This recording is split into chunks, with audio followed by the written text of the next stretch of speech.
పాటు వచ్చినటువంటి మాజీ ఎంపీ అనంత్ రెడ్డి గారికి, మరి సోదరిమణి ఎంపీటీసీ అర్తుల్ అనిత గారికి, అదేవిధంగా మరి పిసిసి డెలిగేట్ శేఖర్ గౌడ్ గారికి, మాజీ ఎంపీపీ రాజన్న గారికి, మరి బంజారా సేవ స్టేట్ వర్కింగ్ ప్రెసిడెంట్ తారాచంద్ గారికి, జిల్లా ఎస్ఎస్ఐ చైర్మన్ యాదగిరి గారికి, మరి లింగం గారికి, భోజన్న గారికి, ఇటు సైడ్ మరి పిల్లలు గొప్ప గంగారెడ్డి గారు, మన కిసాన్ అధ్యక్షుడు, యూత్ కాంగ్రెస్ అధ్యక్షుడు నరేష్ గారికి, మరి కోర్త రాజేందర్ గారికి, మాజీ సర్పంచ్ నర్సరెడ్డి గారికి, రమణరెడ్డి గారికి, అదేవిధంగా ప్రొఫెసర్ విద్యాసాగర్ గారు, పిల్లల గారికి, రమేష్ గారికి, మరి అదేవిధంగా తమ్ముడు వినోద్, చాలా మంది అందరికీ కూడా పేరు పేరుగా, అదేవిధంగా వివిధ గ్రామాల నుండి వచ్చినటువంటి కాంగ్రెస్ శ్రేణులకు, ఇక్కడ ఉన్నటువంటి అక్కా చెల్లెలందరూ కూడా పత్రికా విలేకరులకు నమస్కారాలు. ఇది ఎన్నికల సమయం. మళ్ళీ గతంలో డిసెంబర్లో మేము అన్ని గ్రామాలకు రావడం జరిగింది. అప్పుడు కూడా అసెంబ్లీ ఎన్నికలు. ఆ రోజు మీకు చెప్పినాం, మేము ఏదైతే వాగ్దానాలు చేసామో అది సోనియా గాంధీ గారి మాట, మరి భూపతి రెడ్డిదో లేకుండా రేవంత్ రెడ్డిదో కాదు, తప్పకుండా కాంగ్రెస్ పార్టీ చెప్తే తప్పకుండా అమలు చేస్తుంది. ఎందుకంటే కాంగ్రెస్ పార్టీకి ఒక చరిత్ర ఉంది. 100 ఏళ్ల పైచలకు ఉన్నటువంటి పార్టీ, ఈ దేశానికి స్వాతంత్రం తెచ్చినటువంటి పార్టీ, తెలంగాణ ఇచ్చినటువంటి పార్టీ, దేశం కొరకు చేరుకున్నటువంటి పార్టీ, దేశం కొరకు ప్రాణత్యాగం చేసినటువంటి పార్టీ. కాబట్టి ఈ టీఆర్ఎస్ పార్టీ లాగా లేకుంటే బీజేపీ పార్టీ లాగా చెప్పిన వాగ్దానాలు చేయకుండా మరి తప్పకుండా చెప్పినవన్నీ కూడా చేస్తాం, చెప్పిందే చేస్తాం, చేసిందే చెప్తామని ఆ రోజు చెప్పడం జరిగింది. మీ అందరి సహకారంతో ఇవాళ కొంతమంది నాయకులు ఏదో అంటారు, కానీ అందరూ కూడా పని చేసిండ్రు. ఏ నాయకుడు పని చేయలేదే మనకు అంత మంచి రిజల్ట్ రాదు. మన గ్రామాలలో ఇవాళ మన మండలంలో 4800 మెజారిటీ వచ్చిందంటే ప్రతి ఒక్కరు కాంగ్రెస్ పార్టీ జెండా ఎత్తుకొని తిరగడం వల్లనే ఇలా మెజారిటీ వచ్చింది. మనకు తెలుసు చాలా ఇబ్బందులు ఉన్నాయి, దొంగ కేసులు, ఎన్నో రకాల ఇబ్బందులు, బిజినెస్ లో ఇన్వాల్వ్ అవ్వడు. నిజమే, ఆ రోజు గ్రామాలలో పోతే చాలా మంది బయటకు రాలేదు.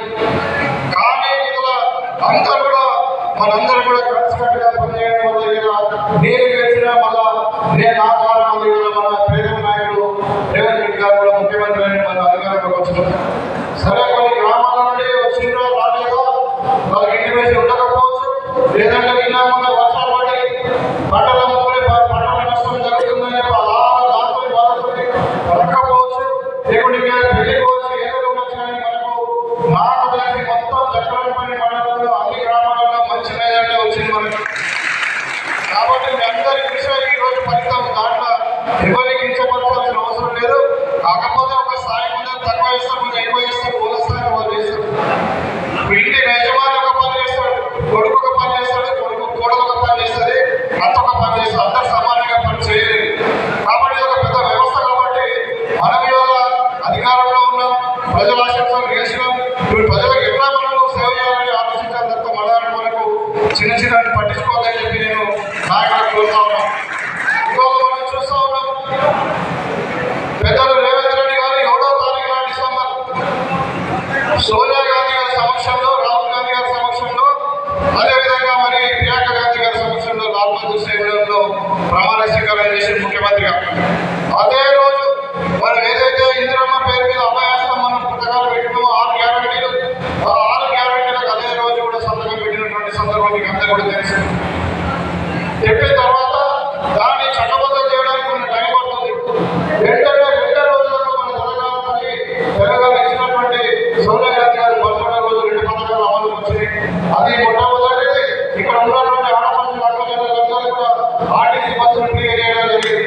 నేను గర్వంగా చెప్తా ఉన్నా, ఇవాళ 4 నెలల్లో తెలంగాణలో దగ్గర 30 కోట్ల మంది మహిళలందరూ కూడా ఆర్టీసీలో ఫ్రీగా ప్రయాణం చేశారు. లేదా మీరు గుళ్ళకు పోయారు, పెళ్లిలకు పోయారు, మరి మీ అమ్మ తల్లివారికి పోయారు, ఇంకా మీ పిల్లలు చదువుకుంటే పోయారు, షాపింగ్ పోయారు, ఏదో రకంగా సమ్మక్క సారక్క జాతరకు పోయారు. కానీ మొత్తం మీద 30 కోట్ల మంది మహిళలు ఆర్టీసీ ఫ్రీగా. అదే కాకుండా మీ పిల్లలు చదువుకుంటారు కాలేజీలో